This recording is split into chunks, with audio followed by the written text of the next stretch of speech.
Welcome to La Verdad Duele. What is that? The truth. The truth that hurts.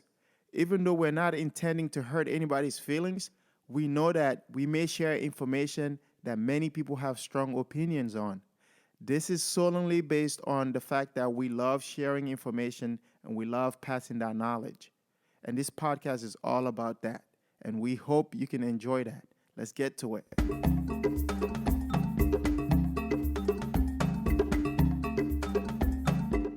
Welcome, Puyaka. I'm your host, Tijani Musa. All right. Today in the studio, we have a very special guest. And the special guest is actually my nephew, who thinks that he has something to offer and he has something to say to the fans of La Verdad Duele.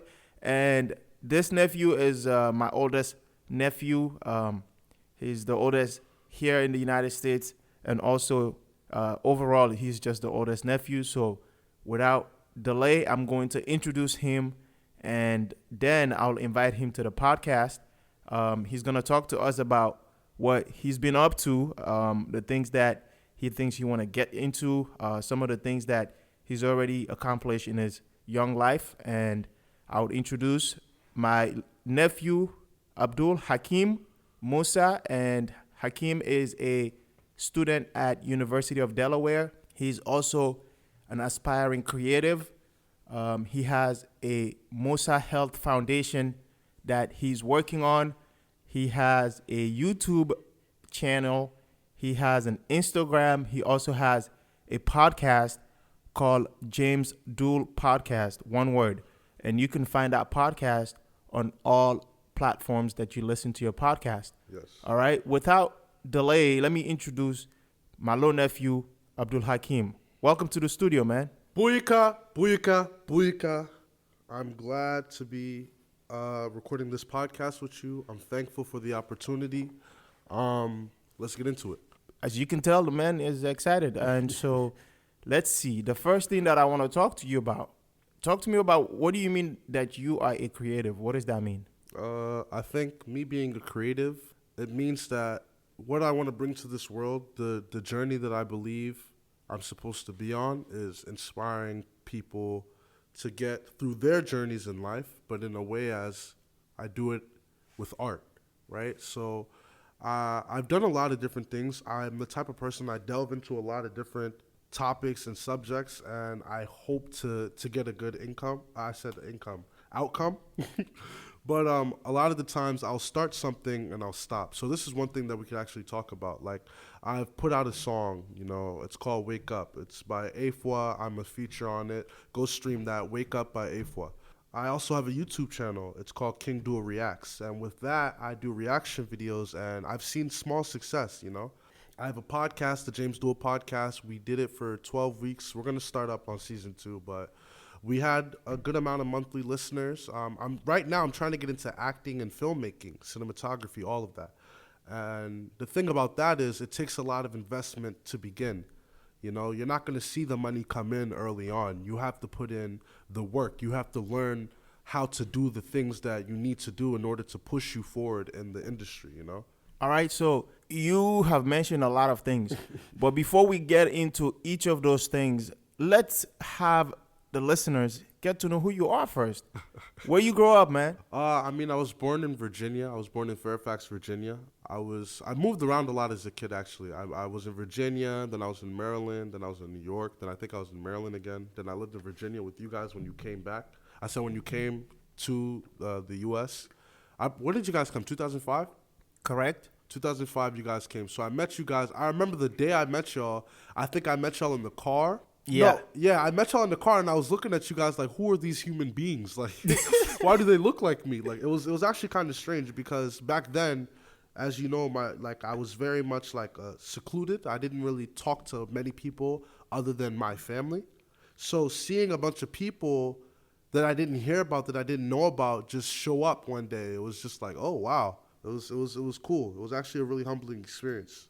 Yeah. Mm-hmm. Well, you didn't know about us, man. Maybe it's because your dad didn't tell you. But it's a little too personal, Tijani. That's right, because Your dad is the oldest of our family, Yeah, so he's the chief. that's right. One blood. Chief boss. That's right. One mom, one dad, the same family. So Yeah. if he didn't tell you, man, that's his on him. problem. Hey, but I know about y'all now, so That's all right. that matters. That's right, man. I think when we came here, you were probably around four or years and a 5. half. Yeah. Yeah.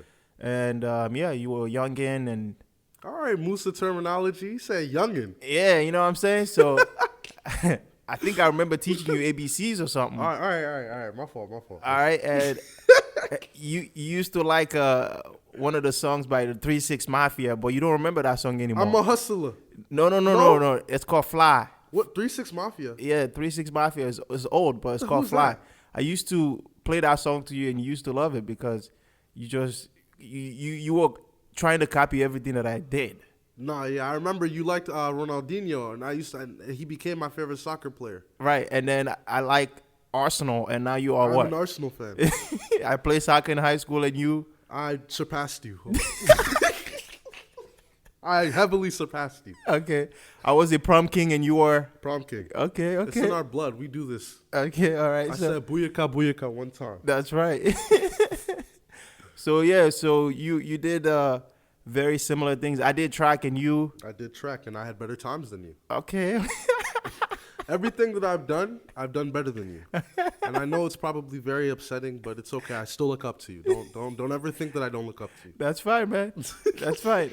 The thing about the fans of La Verdad Duele, they can actually Google your name and Google my name and look at those times. I want you all to go to Miles Split and go and look. That's all. All right. I was the district champion for track. Were you? No. But you were also in Virginia, and there's a lot of districts. Being a district champ does not mean anything. That's one thing I can say. Okay. And I can say that with my full chest. Where did you place at States? I placed 6th. Where did you place? State? States. Yes. Like the The entire state meet. Yes. I don't remember. Oh. They can fact check me on what I said. That's right. My soccer team almost made it to. I think we made it to the district. Did your team? Your team? The last year, we almost made it to the playoffs. We were 1 game short. Okay. All right. And Short. my football team made it to the playoffs. Actually, you didn't play football. I didn't play football, yeah. Yeah, we don't have to compare that. But anyway. I actually played football when I was younger. Yeah. I won the championship. So we can compare that. Actually, yeah. Brandywine Warriors, you saw the picture. Yeah, that's true. Exactly. I did see a picture of you when you was younger. That's true. Okay. Okay, all right. So, I've literally outdone you. I don't know about that, Hakim. I don't know, but that's a bold statement. It's okay. It's okay. Hey, man, you see, me, The truth hurts, right? That's right. La verdad duele. That's right. Okay. I mean, my goal is in this world is to prepare you to be better than in anything that I've done to come and surpass it. I have no issues with that. I appreciate that. Yeah, man. All right, so I think the fans know you well now, or they know a bit about you, and if they want to know more, obviously you've already shared that you have a YouTube channel that they can look up. You have a podcast, and you also have Instagram. So you pretty much out there. They can Google your name, and they should be able to find some of those links under your name. All right, so going back to being a creative, you are trying to get into so many things. You know what they say, right? Yeah. You're doing too much, you do nothing. Yeah. Because you want to do this, you want to do that, you want to do this, you want to do that. So when me and you talk about life all the time, the first thing I tell you is you got to write down your dreams, and you put them on a piece of paper, then they become goals. Because once you put them on that piece of paper, now you can see that I've written this thing down. I wrote it down 2-3 years ago. What am I doing to accomplish that goal? Yeah. But if you have too many things wrapped up, you're spreading yourself so thin, and you don't get to do anything. What is your response to that? I would say that, I always, when we speak, it's always, yeah, but I saw success in what I did when I did it, So again, with everything that I touch, I have a saying with my friends. I feel like everything that I touch turns gold. When I try different things, I see a lot of success in those things. More success than I would say the average person sees.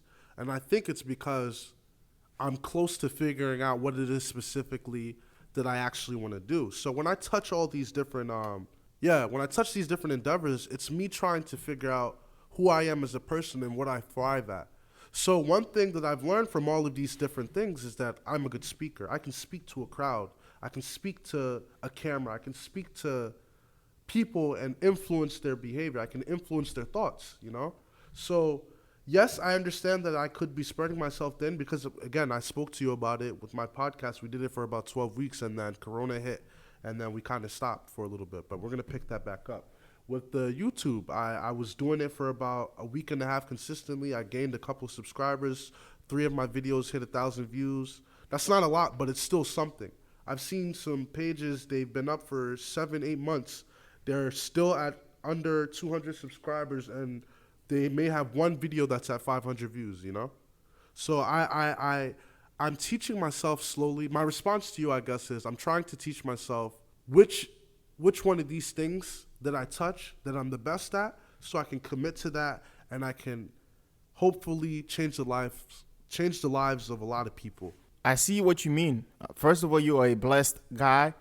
And when you talk about success, yeah, you post out a YouTube video and you post out an podcast episode, you see views or you see downloads and whatnot. That is instant success, which means that you have a niche. You have a fan base. You have people that like your content. Yeah. So when you see that instant success, how come you don't continue in that path? Instead, you drop it and then you create a whole new thing and you want to try that whole new thing to see if you could be successful at it. Why don't you just stick to that one thing that you already created that people want more of it? Why don't you give them more? I would say that for me personally, this is my honest truth. This may sound very dumb, but I get bored very quickly. So let's say if I do something and I touch it and I gain a certain level of success with that, if I don't think that I'm outdoing myself anymore, or if I don't see that instant growth, I get upset. I get like, all right, well, either I'm doing something wrong or I'm just not as solid as I thought I was at this. Mm-hmm. You know, I get into my own head a lot. And I think that's the problem with a lot of creatives, but maybe it's a lack of maturity on my end because, again, there's no denying the numbers. I can show the people the numbers. So I can show that I know how to gain an audience and keep an audience. But I guess I want to help my audience in many different ways. So it's one thing about me. I love the YouTuber that has a podcast, that has a TV show, I love people that hustle, people that work. One of the people that influenced me the most right now is someone like a Kevin Hart. That guy is touching every part of the industry and he's making it work. He's found a way to make a living off of being himself to the fullest. When he's playing characters now, he's not playing characters, most of the time at least. He's not really playing characters that will, well, let me not say that. Recently, he's done a good job of trying to touch on characters that stretch his range. But before, the Kevin Hart that we like is like the yelling, like, you know, and that's what he's good at, and he's stuck to that. But he's able to do that in many different ways, you know? So I guess I see something like that, and I think to myself, damn, I want to get there. I want to get to the point where people feel inspired, like people go and they run that extra set because, I want to get to where Abdul got to. And Abdul has even showed how he got there. He laid hints everywhere. He had a podcast when he was in college. He had a YouTube channel when he was in college. And now he's a 26-year-old actor. He's living out in Atlanta and he's doing whatever he's doing. And I get to study how he did that. Okay. You know? Yeah, so I see what you mean. But just like you said in the conversation, Kevin Hart is known for yelling, right? That's what he was good at, and he stuck with it until he got to a certain level where he developed other skill sets, then he branched out. Mm-hmm. But when he was starting, he was only focusing on stand-up comedy. Right. And that's how he did it. He focused on one thing. That door opened many more for him. That's right. MacLeod said if you want to become a pro at something, you got to put 10,000 hours at it. That's true. I don't want to do the math, but I think it's 10 years, 8 hours a day. So you want to put 10,000 hours at something. That's what I'm saying. If you pick one thing, be good at it, good enough that no one can outwork you in that specific thing. If you've exhausted all the effort at it and you get to a point where you're bored at it, then that's fine. You can branch out and do something else. But you can't just start something and you see growth and then you just drop it and starting something new because you're bored. So I have to ask you this question. Are you bored because you didn't prepare good enough before getting into that thing? Or are you bored because you don't enjoy doing that specific thing anymore? And if that's the case, not enjoying that specific thing, what is the thing that makes you, because initially you enjoy, that's how you got into it. What is that one thing that discourages you from continuing it? So I'm asking you 3 questions. Go ahead. You're going to have to pick one. All right. So the question I want to know is, you were excited before you get into that one thing. What is that thing that discourages you or that takes away that excitement for you to drop it altogether? Yeah, I mean, again, I don't think I drop anything altogether just because it's always pending for me. When I touch something, I'm going to finish it. But it's kind of like, you know, when you tell the kid, hey, go wash the dishes. All right, Mom, I'm going to wash the dishes. Don't worry. And then a day goes by. In my head, I know I have to wash those dishes, but I allowed myself to get entangled with whatever else is going on. So I guess my response is, honestly, I don't know if it's something that discourages me or, again, I would say that I'm an impulsive person, right? So when I see something and I like it, I try it. I'm not the type of person where I think about something and I don't make it tangible. If I have a thought, my goal is in the next month and a half, I'm going to either find a way to do this full time or like I'll find a way to touch this and see if I'm good at it. That's what I do a lot.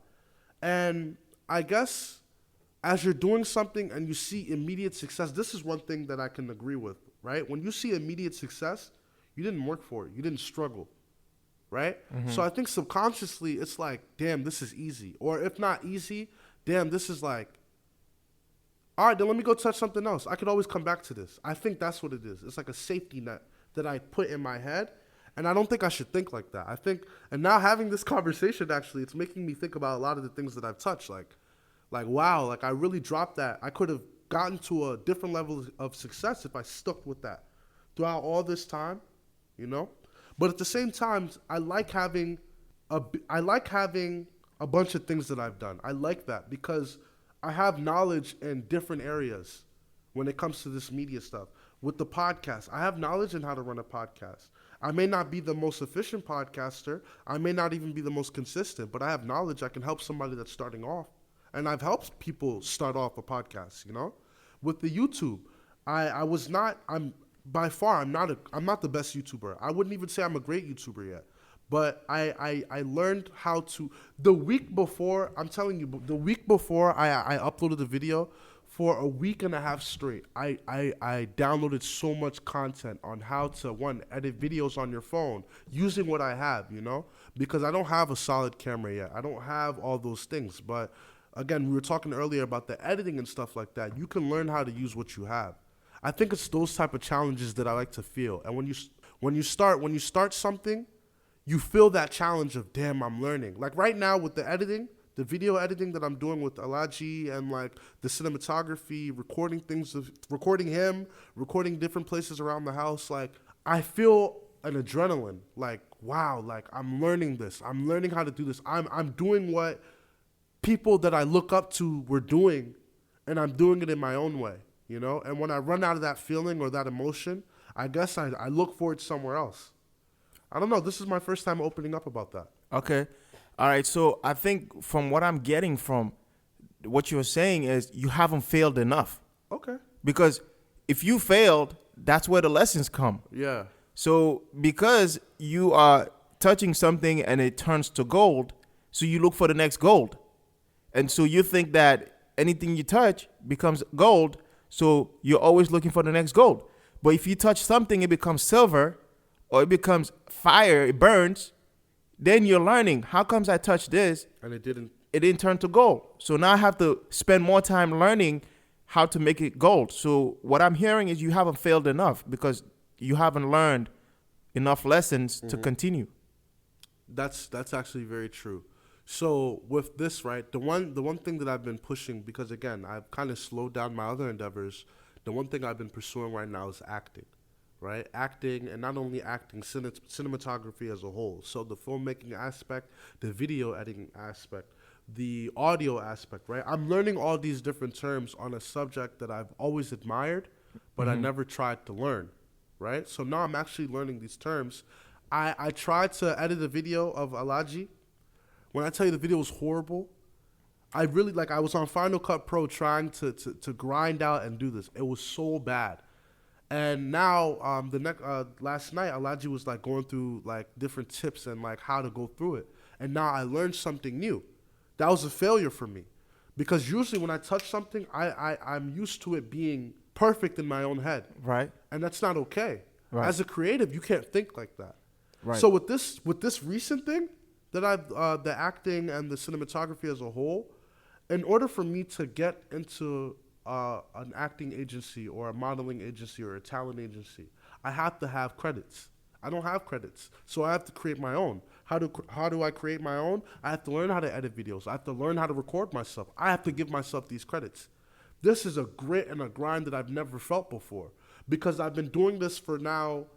It's been months now. I've been trying to learn something about this industry and learn something, and I feel like I haven't even taken a step. Right. It's really frustrating. It's upsetting me, because it's why am I not getting anywhere, right? It's not easy anymore. It's not easy anymore. And so because it's not easy, you tend to be stuck with it now. Now you want to know why. Yeah, it's it's pissing me off. I want to get to that. That's to the right. other side. Right. I want to get to the goal. Right. Right. So Yeah. you see, because more failures leads to more lessons, and more lessons down the road leads to success. So, okay. So now that we've figured something out, let's talk about the Musa Foundation that you are starting. What is it, and how did you even think about starting a health foundation? All right, so December 6th, 2018, I'm a freshman in college. I'm in the library with one of my I call him a mentor. I call him one of my uncles. The guy he's a great guy. His name is Toby. And Toby is also a creative, right? He's in grad school right now. He's doing his stuff. But the inspiration that this guy has given me just off of seeing this guy work, he would come over to my dorm sometimes, and he would just I would ask him hey, for Musa Health Foundation, I need a flyer. And he has different clients with different things. He knows how to do camera work. He knows how to edit videos. He knows how to this. He knows how to that. And I see that, I'm damn, I want to be like that. That's cool, you know? So seeing him work and push himself and doing all those things, it was okay, now I know that this is a possible. That man is a human. He breathes just like I breathe. So I'm going to push myself to push towards that. But back to the Musa Health, right? December 4th, I'm in the library with, December 6th, I'm in the library with Toby. And me and you, we've had conversations about the frustrations of Sierra Leone that I have, because we're all from Sierra Leone, right? You guys were lucky enough to be born there. Me, I was born in the United States. I haven't even been back yet. But I care a lot about Sierra Leone, West Africa, because I know how much potential that country has. It's so strange. It's as if we've given up all our potential in order for us to hold ourselves back even further, you know? So I'm in the library with Toby. I decide, you know what? I want to create a health foundation. I don't know how I'm going to do it. I don't know what to do. And I mentioned it to him. He was like, yo, just write up a document. Something you tell me all the time. When you have a goal, write stuff down. Mm-hmm. So that day, I wrote up a document. That's when it started, December 6, 2018. That's however far Musa Health Foundation goes, December 6, 2018 was when it started. I wrote down a mission statement. I wrote down the goals. I wrote down a whole bunch of different things for my document to further establish, okay, this is what I'm going to do, and this is how I'm going to do it. And I've veered away. My mission statement has changed. At first, I wanted to be a health foundation where basically I get medical goods and I ship them to Africa and I teach them how to use it. But then I did more research, and it took me a year to get to this research. In Africa, it's actually studied that it's kind of become a graveyard for medical equipment in the U.S. Mm-hmm. Because in medical equipment in the United States, it's actually funny. We adapt so fast. Right. So we're not using the same UKG monitors that we were using in 2015. Right. Those are the ones we ship off to different places in the in the world that are needy. And then when we ship them over, you got to think about it. When we're shipping things over like that, those UKG monitors were made to be in an environment that is this, that is a climate like this. Right. That's not the environment of Africa. Right. So we ship them over to Africa, and we don't teach these people how to use it correctly. We don't. A word that I learned here in college is sustainability. We don't teach them how to sustain this equipment. So then in a year, 2 years, it breaks and we're back to square one. Right. So at first, I wanted my health foundation to be a foundation where you teach and educate people on how to use equipment from America. Okay. Now it's veered completely. Now I'm trying to create a healthcare module where I instruct people to use the resources that they have. So a big issue in West Africa and Sierra Leone with the research that I've done, I've learned that different bacterial diseases such as E. coli. E. coli is a big one, right? It's not a small disease, but it's a hygienic disease. It can be fixed by hygiene. It's not something where it should be killing as many people as it's killing, right? But it's things that we don't know about how to, and this is an assumption as well because I haven't been there to feel it out. This is where I lean on people like you, my uncles that have been in Sierra Leone, and you guys usually confirm when I tell you, and sometimes you guys tell me no. But I created the Health Foundation in order to try to make change in an area that is so dear to my heart and so close to my heart, yet so far away because I've never been there. Okay. You know? Yeah. Well, definitely the whole country of Sierra Leone would be very happy to have something that you are describing because God knows that is definitely needed in the country. And I see this becoming something very powerful, very quick, and something very important to the country and the surrounding areas as well. Mm-hmm. So my understanding is that you started this December 6th, 2018, and you also applied for the Clinton Foundation, and you actually got into the Clinton Foundation. Talk to us about that. So one night I was in my dorm with one of my friends, and we're doing homework together. And my RA, April, God bless you, April, because that's an opportunity. I remember I told her how much it meant to me, and she was crying. Like she was so happy to know that such a big thing was something that she inspired. So first of all, I didn't even know what the Clinton Foundation was. Like, you know about these presidents, you don't know about their health endeavors and everything like that, you know? And even with that, you know, so I was in my dorm room that night, and I get an email from April, and she's like, Abdul, I can't apply this anymore, but I think it'd be a great fit for you. Apply. This is 40 minutes before the application is due. I literally applied for this. My application finished at 11:58. It was due at 11:59 that night. Wow. So I get an email around 11:19 telling me, look at this website. So I look at the Clinton Foundation. I'm going down. I'm seeing that this is a venture, or this is a health venture. I wouldn't say necessarily just health, but they just do a bunch with public health in the world, right? Right. So, and you know me, that's what I study in college. That's what I care about, public health. Because essentially, when this is all said and done, Musa Health Foundation has to make change in not only Sierra Leone, West Africa, but all of Africa as a whole. Africa has to become a world power. That's my goal. Straight like that. Africa has to become a world power because we are a world power. We just don't see each other in that light. Okay. You understand? So I'm in the dorm room. My friend, I even have a homework assignment due. I'm doing two things at once. My friend is helping me do my homework assignment, and I'm applying for this. And thank God, the reason why I even got this application done, because everything was written already. Mm-hmm. Everything was written already. So I didn't have to do too much with the application. All I had to do is copy and paste from my essential documents for Musa Health Foundation. And it's all kept in like a Google Doc, you know? I'm not professional yet where I have everything. This isn't even a registered LLC yet. Right. Or a LLC or LCC? It's either one. Either one. But it's not even registered yet, right, you know? Right. Like, this is all idea, you know? And one thing that I can give credit to my dad has inspired me with one statement, right? Not just one statement. My dad inspires me in many different ways. So, but the statement that he says that is always in my head, people that think of ideas, they're cool. Like, it's okay for you to think of ideas. The people that make those ideas tangible, those are the force to be reckoned with. Those are the people that are different in this world. That's right. And that's what I want to do. I want to think of something, and I think that's why I spread myself thin a lot, because I think of a whole bunch of different things. I'm a young guy. I'm only 19. You know, I'm about to be 20 in a few months. So I touch different things, but let's bring it back to the Musa Health Foundation. I do the application. I hope I'm not going too much like off the topic. I hope that's not bad. But with the Musa Health Foundation, I do the application. It's so funny. After I did the application, I didn't hear back for about 2 weeks. And in those 2 weeks, I got really depressed. I actually wanted to stop Musa Health Foundation. I didn't care about it anymore. And this is on the like 1.5 year mark, because now we're coming to 2 years. So, you know, all of this blew up around, was it January? Yeah, somewhere around that, yeah. I believe January. So this 2020 has been hectic for a lot of people. Right. So for me, I do the application for the Clinton Foundation. I forget about it because I didn't hear anything. I make a connection with someone with the American Heart Association.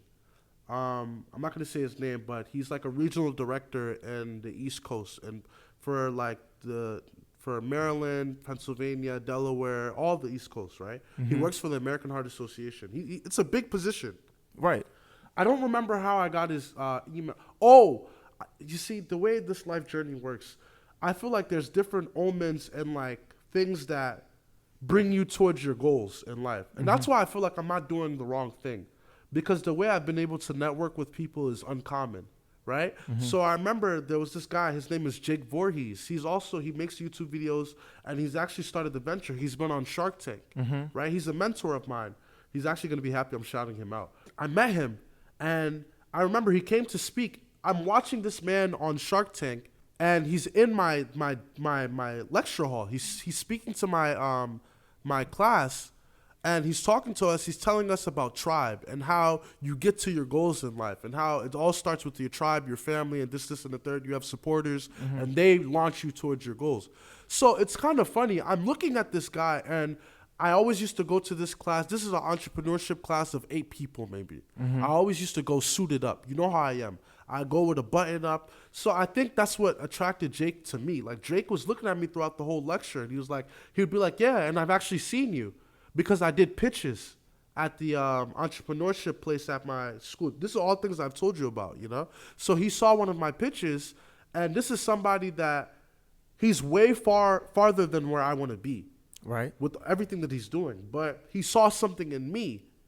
He saw something in how I spoke. Ultimately, it led to a connection with the guy at the American Heart Association. So it's kind of funny. I was about to quit Musa Health Foundation. Let me say it was the week of January 15th, I say, right? So the 18th, let's say I have a meeting with the guy from the American Heart Association. We meet at a Starbucks, and the conversation was amazing. Even through that, I met not a congressman, but a politician in Delaware. So I have that connection now too. I make the connection with the person working for the American Heart Association. Leaving that interview, I get an email from the Clinton Foundation. Congratulations, you are now a partner of the Clinton Foundation. Wow. It's huge. That's huge. It is huge. I get an email from the daughter of Bill Clinton. Right. I'm forgetting her name. Forgive Chelsea. me. Chelsea Clinton. Yeah. So I get it. I have multiple emails from this lady. I don't care if it's automated. My email is on her email list. That's huge to me. The Clinton Foundation is one of the best and the biggest in the world. It's huge. They do a bunch of great work.